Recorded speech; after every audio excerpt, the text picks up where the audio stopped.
अस्सलाम वालेकुम everyone, I hope आप सब खैरियत से होंगे। तो आज के इस लेक्चर के अंदर हम लोग देखने वाले हैं ऑपरेटर्स को। पिछले लेक्चर के अंदर हमने वेरिएबल जो डाटा टाइप्स पढ़े थे, इस लेक्चर के अंदर हम लोग देखने वाले हैं ऑपरेटर्स को। ठीक है, हम लोग देखने वाले हैं कि ऑपरेटर्स कैसे काम करते हैं। ठीक है, सबसे पहले हम लोग देखने वाले हैं ऑपरेटर्स जो हैं, 3 तरह के ऑपरेटर्स हम लोग पढ़ेंगे आज, जिसके अंदर सबसे पहले हम लोग पढ़ेंगे अरिथमेटिक ऑपरेटर। अरिथमेटिक ऑपरेटर क्या होता है कि हम लोगों ने जैसे मैथ में पढ़ा हुआ था ना, प्लस माइनस मल्टीप्लाई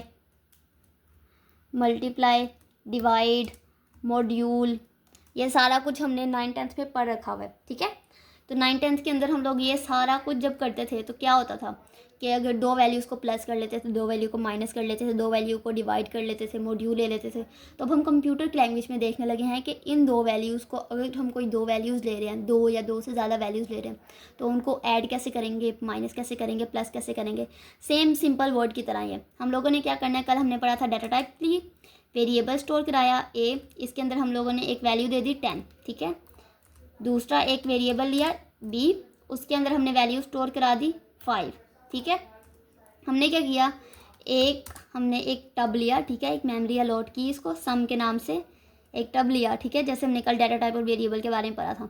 अब इसके अंदर हमने क्या किया कि ए और बी को प्लस कर दो। अब क्या होगा, ए और बी के अंदर क्या वैल्यू पड़ी हुई है, 15। अब उस 15 को वो किसके अंदर स्टोर कराएगा, अब इस 15 कहाँ पड़ा हुआ है, सम के अंदर। अब सम के अंदर ये वैल्यू जो पड़ी हुई है 15, ठीक है, अब हम इसको कहीं भी यूज़ कर सकते हैं, लेकिन किस नाम से यूज़ करेंगे, इस सम के नाम से। अब कंप्यूटर को अगर हम कहीं पे भी सम के नाम को पुकारेंगे, हम लोग कहीं लिखेंगे, कहीं यूज़ करना चाहेंगे सम के नाम को, तो वो सम के, वो कहता है ना, हमने कल टब की एग्जांपल ली थी कि वो टब के अंदर जाएगा, टब के अंदर जाके देखेगा अच्छा ए प्लस बी है, ए के पास जाएगा, अच्छा 10 है, फिर 10 को लेगा, फिर बी के अंदर जाएगा 5 है, 10 और 5 को प्लस करेगा, 15 आ जाएगा उसके पास। अब देखिए हम लोग सी आउट कर रहे हैं और किसकी वैल्यू ले रहे हैं, सम की वैल्यू। इसको करेंगे एग्जीक्यूट करने से पहले हम लोग पहले फाइल में इसको एक्सप्लोर कर लेते हैं, फाइल बना लेते हैं ऑपरेटर के नाम से। ओके, हमने स्टोर करा लिया, अब रन होगा। अब देखिए हमारे पास क्या वैल्यू आई, 15। ठीक है, अब 15 हमारे पास आ गई। अब अगर मैं आपको कहूँ कि इस वैल्यू को थोड़ा सा अच्छा कर लेते हैं, लाइक सी आउट कर लेते हैं हम लोग,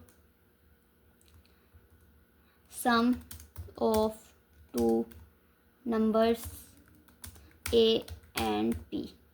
इसके बाद हम लोग लाइन एंड करते हैं, एंड एल लिखेंगे, और ये देखिए हमारे पास क्या आया। अब इसको प्रिंट कराते हैं, कंपाइल और रन कर रहे हैं। क्या हुआ हमारे पास, अब उसने क्या किया, sum of 2 numbers A and B equal to 15। अब इसी तरह अगर मैं आप लोगों को कहूँ कि इस वैल्यू को माइनस करो, ठीक है, ए और बी को माइनस करके मुझे बताओ, ए और बी को डिवाइड करके बताओ, ए और बी को मल्टीप्लाई करके बताओ, तो आप क्या करोगे, सिंपल लिखोगे। अगर मल्टीप्लाई करना हो, A multiply equal to A multiply by B.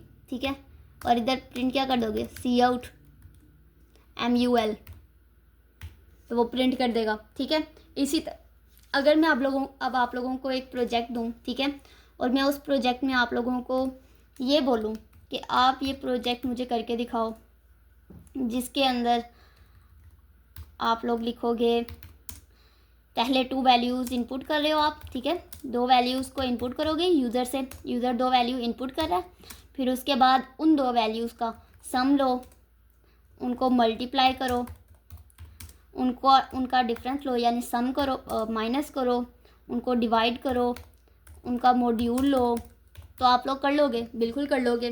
तो आप लोग अगर ये सारा कुछ कर सकते हो, मतलब हम लोग एक कैलकुलेटर्स जो है, इनिशियली हम लोग एक कैलकुलेटर बना रहे हैं। ठीक है, कल का जो हमारा लेक्चर होगा उसके अंदर हम लोग पढ़ने वाले हैं कि कैलकुलेटर को मेन्यू ड्रिवन कैलकुलेटर कैसे बनाएंगे, कि यूज़र खुद इनपुट करे कि अच्छा हमने ए और बी की वैल्यू दी, अब वो खुद करे, सम करो, फिर उसको मल्टीप्लाई करो, उसको डिवाइड करो। लेकिन अभी क्या किया, अभी हमने खुद दो वैल्यूज़ असाइन करेंगे और उनको इन सब वैल्यूज़ से गुजारेंगे। ठीक है, और इसका एक प्रॉपर आंसर आउटपुट एक जनरेट करके देगा वो हमें। ये एक आपका प्रोजेक्ट हो गया। इस प्रोजेक्ट